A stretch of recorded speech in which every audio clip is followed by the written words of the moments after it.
রাজধানীতে জ্বালানি সংকটের মধ্যে শনিবার সকালে আবারও ভোগান্তির চিত্র দেখা গেছে। ভোর থেকে অনেক ফিলিং স্টেশন বন্ধ থাকায় খোলা পাম্পগুলোর সামনে দীর্ঘ লাইনে অপেক্ষা করছেন চালকরা।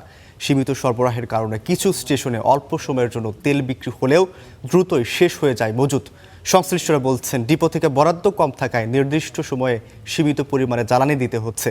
ফলে চাহিদার তুলনায় সরবরাহ কম থাকায় পরিস্থিতি নিয়ন্ত্রণে রাখা কঠিন হয়ে পড়ছে। এতে প্রয়োজনীয় জ্বালানি না পেয়ে ক্ষোভ বাড়ছে সাধারণ মানুষের মাঝে।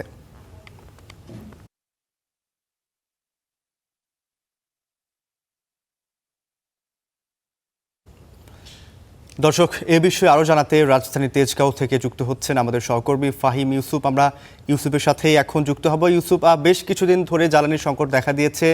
বাংলাদেশের বিভিন্ন ফিলিং স্টেশনগুলোতে জ্বালানি তেলের সংকট দেখা দিয়েছে। আপনি এখন অবস্থান করছেন তেজগাঁও, সেখানকার কি অবস্থা দেখছেন জানাবেন আমাদের। শেষে ইতোমধ্যেই কিন্তু রাজধানীতে শুরু হয়েছে কর্মব্যস্ত সময়। আর এর মাঝে আমরা দেখতে পেয়েছি যে গেল কয়েকদিন যে যানবাহনের দীর্ঘ সারি ছিল পাম্পগুলোর সামনে, সেটি কিন্তু আজকে কিছুটা হলেও কম বলা যায়। গেল কয়েকদিন আমরা যেমনটা দেখতে পেয়েছি যে ছুটির দিনগুলোতেও রাজধানীতে প্রতিটি পাম্পে সামনে দীর্ঘ সারি, এক একটি সারি বলা যায় প্রায় 1 কিলোমিটারের মতো দীর্ঘ হতো। সেই জায়গা থেকে বর্তমানে বলা যায় যে কিছুটা কমেছে, তবে যে চাহিদা, সে চাহিদা কিন্তু এখনও কমেনি। পাম্প সংশ্লিষ্ট যাদের সঙ্গে আমরা এখন পর্যন্ত কথা বলতে পেরেছি, তাদের সবার মতেই গেল কয়েকদিন যে বাড়তি চাহিদা ছিল, সেই চাহিদার কারণে তারা কিন্তু যে তেলের মজুদ তারা করেছিল, সেই তেল তাদের মতে 2 থেকে 3 দিন যাওয়ার কথা থাকলেও সময় শেষ হওয়ার আগেই একদিনের মাথায় কিন্তু সে তেলগুলো তাদের পাম্প থেকে শেষ হয়ে যেত। ঠিক একই অবস্থা কিন্তু আজও দেখতে পেয়েছি। সকাল থেকে কিন্তু বেশিরভাগ পাম্পেই অকটেন নেই, যার ফলে কিন্তু কিছু জায়গায় বাইক এবং অন্যান্য যে সকল গাড়ি, যেসব যানবাহন অকটেনে চলে, সেগুলো কিন্তু এখনও লাইনে দাঁড়িয়ে আছে সে ভোর থেকেই। তবে পাম্পের যারা এখানে রয়েছেন তারা আমাদেরকে এখন পর্যন্ত যেটি জানিয়েছেন যে দুপুর নাগাদ অথবা দুপুরের পর, দুপুর 1টার পর তাদের বিভিন্ন পাম্পে তেল সরবরাহ আসতে পারে। ডিপো থেকে তেল আসার পরই কিন্তু তারা বরাবরের মতো গেল কয়েকদিন যে ধারাবাহিকতায় তেল দিচ্ছিলেন সেভাবেই কিন্তু দিতে পারবেন।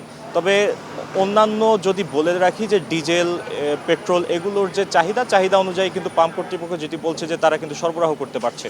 যে সকল বাস এবং গাড়ি ডিজেলে চলে, সেগুলো কিন্তু ইতোমধ্যেই আমরা দেখতে পেয়েছি যে যথারীতি তারা যার যতটুকু প্রয়োজন সে যানবাহন কিন্তু ততটুকুই নিতে পারছে। তবে চালকদের কাছ থেকে এক ধরনের অভিযোগ আমরা শুনতে পেয়েছি যে কিছু জায়গায় এখনও কিন্তু রেশনিং পদ্ধতিতে দিচ্ছে, বিশেষ করে অকটেনের ক্ষেত্রে অকটেনের মজুদ কম থাকায়, অথবা আমি যদি বলি যে মজুদ রাখলেও যে সে চাহিদা অনুযায়ী দিতে না পারায় কিছু জায়গায় এখনও রেশনিং পদ্ধতিতে দিচ্ছে। বিশেষ করে রাজধানীর কল্যাণপুর এবং আসাদগেটে আমরা দেখতে পেয়েছি যে এখনও কিন্তু কিছু জায়গায় 300 টাকা থেকে 600 টাকায় সীমা বেঁধে দিয়েছে, সেটি কিন্তু এখনও চলমান রয়েছে। তবে সকালে বেশিরভাগ পাম্পই এখন পর্যন্ত আমরা দেখতে পেয়েছি অকটেন দেওয়া বন্ধ রেখেছে, এবং তারা কিন্তু বেশিরভাগ জায়গাতে ডিজেল এবং পেট্রোল দেয়া অব্যাহত রেখেছে। তবে আমি জানিয়ে রাখি যে বিভিন্ন জায়গায় এখন পর্যন্ত পাম্প সংশ্লিষ্ট যারা রয়েছে তারা আমাদের জানিয়েছেন যে রাজধানীতে যে সকল জায়গায় বিশেষ করে ডিপো থেকে তেল আসতে দেরি হয়, সেসব জায়গায় কিন্তু পাম্পের যারা রয়েছেন তারা কিন্তু অনেকটা বিপাকেই পড়েছেন বলা যায়। তার উপর আমরা দেখতে পেয়েছি গেল 2 দিন বিভিন্ন পাম্পে কিন্তু ম্যাজিস্ট্রেট এক ধরনের অভিযান চালায়, এবং অভিযানের পর যে অবৈধ মজুদ, এমন অবৈধ মজুদের কিন্তু কয়েকটি প্রমাণও কিন্তু সেখানে মেলে। এছাড়া অন্যদিকে আমি যদি বলি যে পাম্পের যে সকল সংশ্লিষ্ট যারা রয়েছেন তারা কিন্তু অভিযোগ করছেন যে ক্রেতাদের মধ্যে অনেকে অতিরিক্ত তেল নিচ্ছেন, এবং অতিরিক্ত তেল নেওয়ার কারণে বাড়তি মজুদ এবং অতিরিক্ত চাহিদা বেড়ে যাওয়ায় এই ধরনের সংকট হচ্ছে, এমনটা অভিযোগও কিন্তু তারা করছেন। এই ছিল আমার কাছে রাজধানীতে জ্বালানি নিয়ে সর্বশেষ।